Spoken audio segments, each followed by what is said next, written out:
How are you? Great having in this opportunity. I'm fine. I'm fine. How are you, sir? Good, thank you. Very nice to meet you. Very nice to meet you too. And I think it's one of the better opportunities for us as Qatar-Tribune to interview you and to talk to you face to face. Thank you so much. Yeah. So first of all, welcome to the Qatar-Tribune interview, the special Qatar-Tribune interview, Mr. Chatri. And I was just going through a bit of your initial personal history, and I was amazed to see how inspiring it has been from the initial difficult years in your childhood, uh, the Asian financial crisis. I think uh, it came at a difficult time, and then you managed to you reach Harvard, and at Harvard, when you had these opportunities of big fat salaries, you still chose to set up your own venture. That requires a lot of courage, Mr. Chatri, let me tell you. And then from there, you made a mark on Wall Street. I mean, you started your own venture, you made a mark, Wall Street, and then you thought, this is not my calling. And you started such a successful man, thinking of starting from scratch to something that is his passion. And this is amazing. This, let me tell you, it's simply amazing. Thank you And so much for the kind words. At that point of time, you thought of launching mixed martial arts venture, which I don't think, I mean, not many would have given you absolutely 10 out of 10, okay, this is going to succeed, because the market was not yet very well known. So tell me how, is this part of your nature? You like taking risks? What is it? Well, I think if you ask my childhood friends, I think many of them would say that I was always the crazy one. I always, took risks. I was always a little bit weird in that way. But at the same time, if you ask my mother, she would say that I always follow my heart. It doesn't matter whether it's professionally or personally. And once, I'm ignited by a belief, by a calling, by a purpose, by a passion, I always follow it. And, here's the thing, at the end of the day, all of us, we leave this beautiful earth. And for me, the only things that are meaningful is the love we share with our families and our friends. And then equally important, the impact that we make on our countries or the world.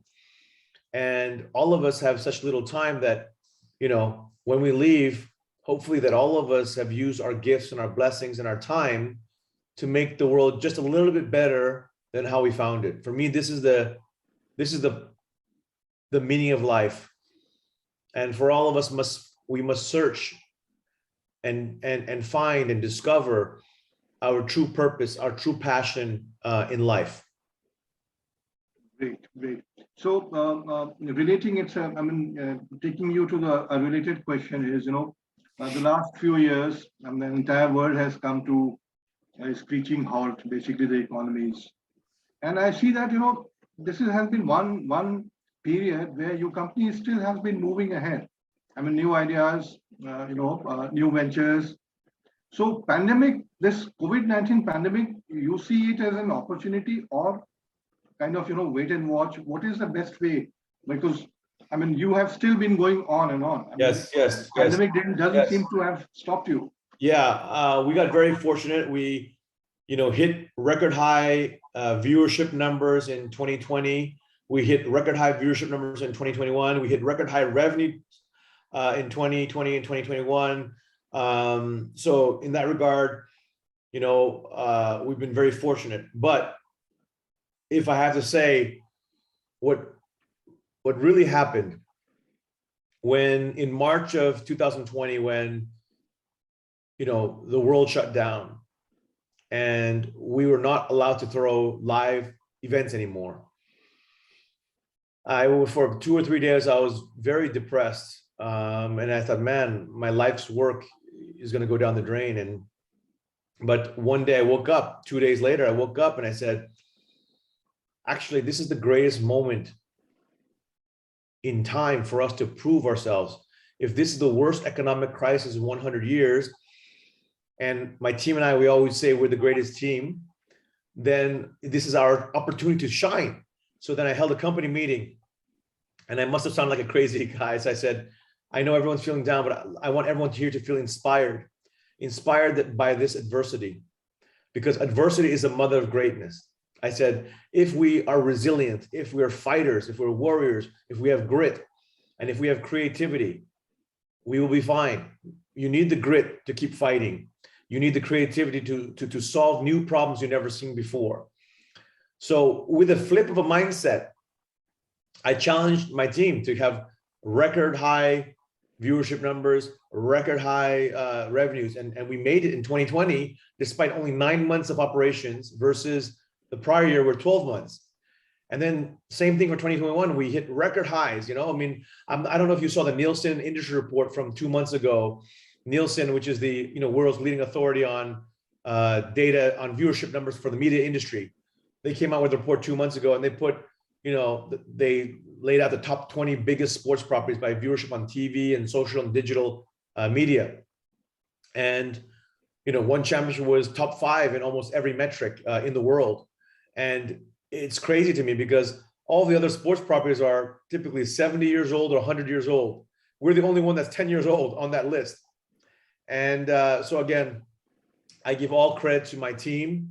I'm blessed to serve them. I'm blessed to serve the greatest team on the planet, and I truly mean that. So in many ways, we got lucky. Great, great. So, Mr. Chatri, how do you see Qatar as a destination for global sporting events? Obviously, FIFA World Cup is the biggest event that one can think of. I mean, in terms of sports or even otherwise. But I mean, in the coming period also, I mean, how do you look forward to? Because you are also, venturing into Qatar and other areas of the Middle East. How do you see Qatar emerging as a global sporting event hub in the future? I think in the future, Qatar will be one of the most important sports media centers in the whole world. This is my genuine belief. I believe, and I've been to the Middle East many times the last 3 years, many different countries, and I'm very impressed by the Qatari people. I am truly amazed by the Qatari leadership across entire governments, and I've met many Qatari leaders. And His Highness, the Emir, has laid out the future economy of Qatar after natural gas and oil going to decline over the next 20, 30 years. And the key industries are obviously finance, media, technology, and sports. And who would have thought that Qatar could beat the big country powerhouses and win the World Cup to host the World Cup? And then on top of the Asian game, and on top of the Asian games as well, and possibly the Olympics, right? So when you look at all these pieces, you really say, wow, Qatar is a country, a visionary country that punches way above its weight. And the more times I go to Qatar, the more belief I have in the people of Qatar, really. I mean, I find Qataris to be some of the most humble, kind, intelligent people who really genuinely do good in the world. And so I really believe that Qatar is going to be one of the epicenters of sports globally. How do you see Middle East as a market for martial arts events? I mean, you think it does have the base, or yes, I mean, more promotion kind of stuff? The biggest misconception about martial arts is that it's about violence. That's the farthest thing from the truth. I've been doing martial arts for 37 years, and I can tell you, as someone who's been a student, a competitor, a teacher, a coach, and now a CEO about martial arts, that through the thousands of hours of training for me, I have inherited integrity, humility, honor, respect, courage, discipline, compassion. And why do millions of parents send their kids to martial arts schools all over the world? It's to empower them with these values. They want their kids to be courageous, to be respectful, to have honor, to have humility, to have work ethic. And of course, you know, martial arts gives you confidence because you can defend yourself against any potential dangerous situation. So there are so many beautiful things about martial arts, and this is what the essence of one is about. You know, I'm a lifelong martial artist. You know, martial arts is Asia's greatest cultural treasure with incredible values. For thousands of years, Asians have been practicing martial arts all over the continent of Asia. And I want to showcase the beauty of these values. I want to showcase heroes who inspire people with their stories of overcoming adversity, poverty, or tragedy. And so we say our formula for success is values, heroes, and stories, celebrating values that every family would celebrate with their children and grandparents, stories that help ignite hope, strength, dreams, and inspiration, and heroes that genuinely inspire the world to dream more, do more, and be more in life. This is the mission of one. Tell me one thing. I mean, this Middle East push from your company, how is it going to benefit the local talent? Basically, I mean, they are global talents, obviously global stars, and obviously, you know, they're most of them are part and parcel of your big company. But here, when we talk about local talent, do you have something? Oh yeah.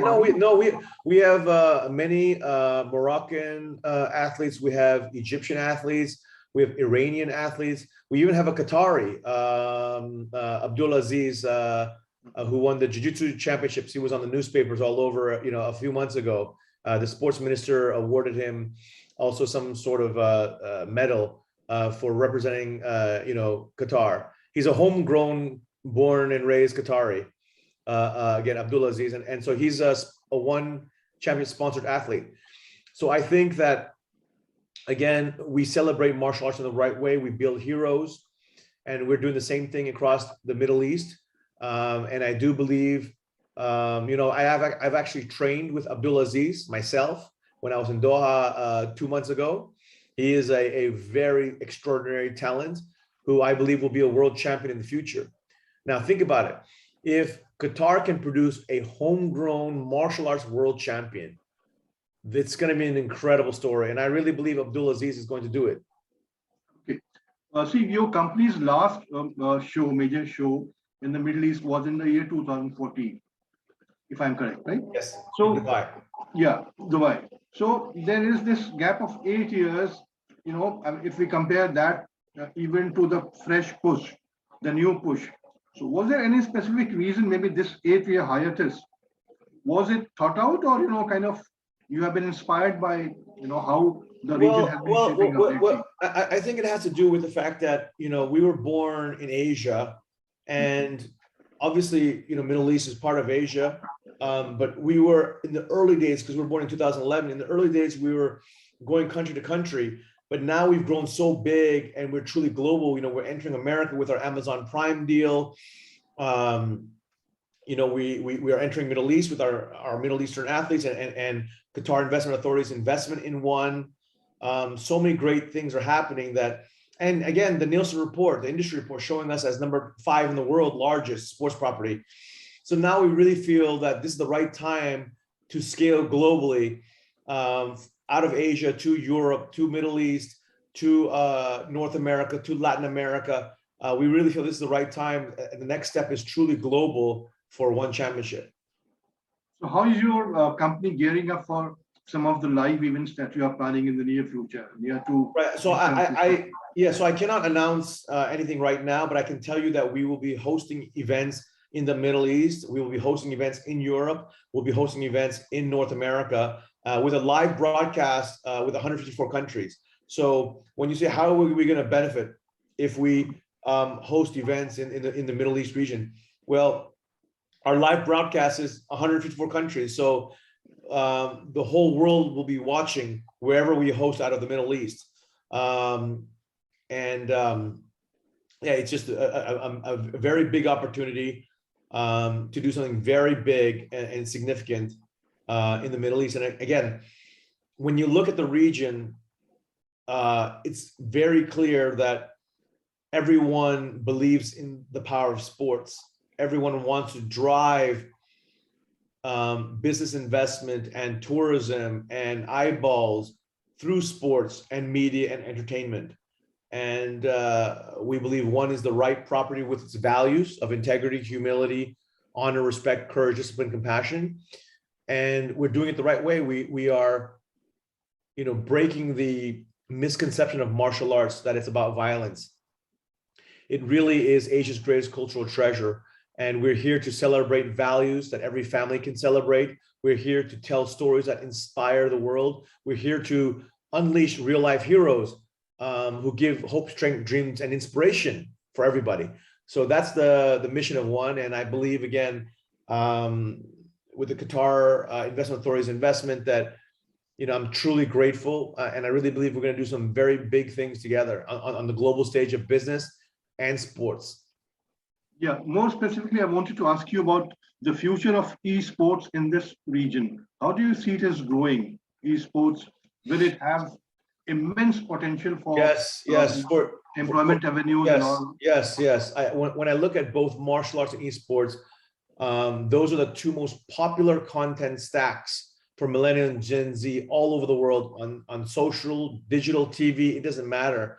Those are the two most popular, and I think Middle East, I think Qatar is right for it. When you look at the how popular esports and video games is with the youth in Middle East, if you look at how fast martial arts is rising in the Middle East, I think both content stacks are a great way to build multi-billion-dollar industries.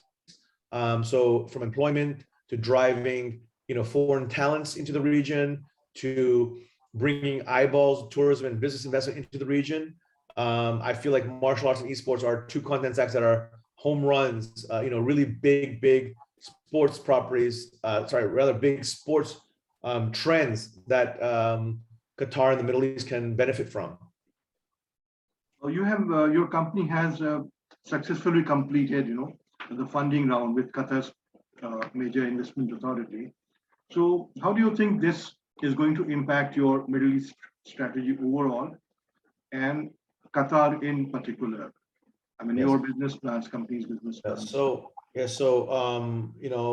is my hope. One right now is exploring partnership opportunities with various potential partners in Qatar.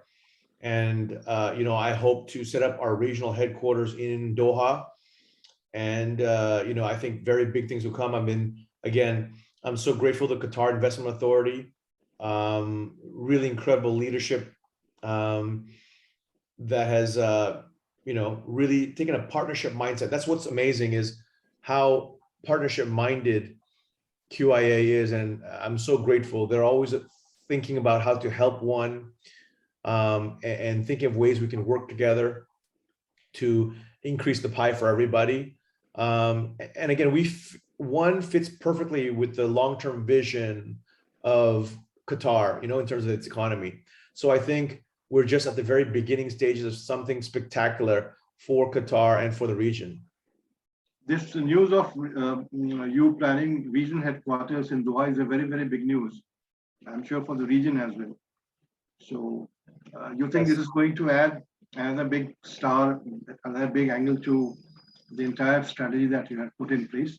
Yes, no, definitely. I think that was a big part of the Qatar Investment Authority's investment in one, and the partnership mindset to do big things together. And so we're in the very early stages of figuring out or working together on partnership structures. We're in the very early stages of setting up our regional headquarters, but I think it will happen, especially over the next 12 months.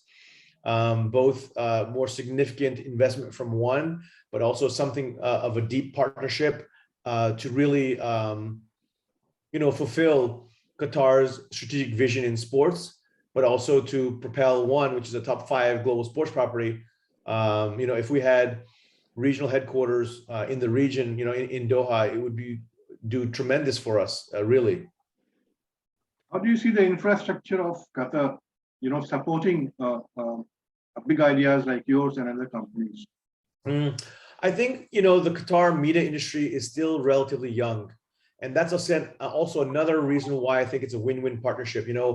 one championship has helped to build the media industry here in Singapore over the last 10 years. The Qatar media industry is kind of like Singapore's media industry was 10 years ago. So we've gone through all the growth and learning from importing foreign talents to spreading intellectual property, know-how and knowledge, transfer from foreign talent to local talent. We've grown brick by brick the media industry here. We've been a big part, especially with sports. And I feel like we can do the same thing with Qatar and help Qatar build from scratch a world-class media industry, a world-class sports media industry together in partnership with the Qatari government. You are, Mr. Chatri, let me tell you, you are an inspiration for so many budding entrepreneurs. They see in your story, a story that inspires one and all. So if I were to ask you one last question, what is your message to somebody who wants to become another Mr. Chatri? A budding entrepreneur, if he has this vision that he wants to become somebody like Mr. Chatri, what is your advice to them? What is that advice that you would give? So my advice to anyone who wants to succeed in life is to be authentic. Authenticity is everything, but you must look inside. You see, all of life's biggest questions are actually not external, they're actually internal. You must find your true passion, your true purpose in life. And when you find alignment with your authentic self, this is when you can live your greatest life. And it's not about entrepreneurship, it can be about anything. It's really finding alignment with who you truly are, what you want to do in life, and aligning passion and purpose with authenticity.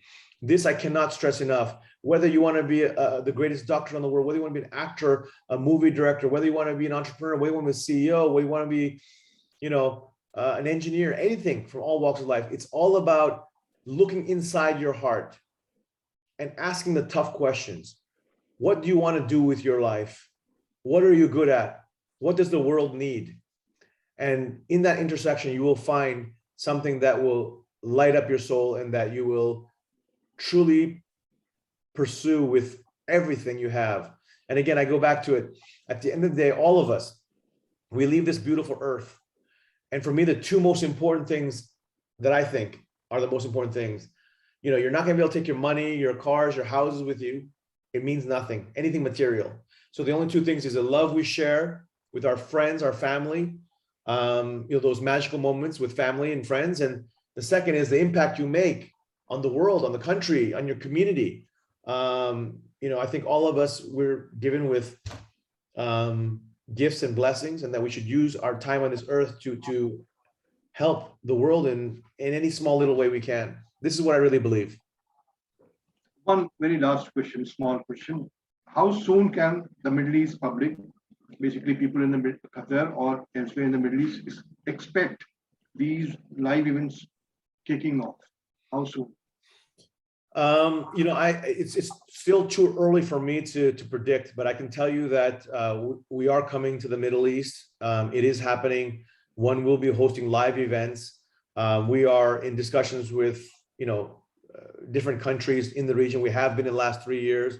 So I think it's just a matter of time. It's not if, it's when, but I'm still saying things are really, it's still early stages, and it's hard to predict exactly when, what date. Thank you so much, Mr. Chatri. It was lovely talking to you. Thank you so much. I really appreciate your time. Thank you so much. Thank you so much. I really appreciate it. Take care. Okay. Bye-bye. Bye-bye.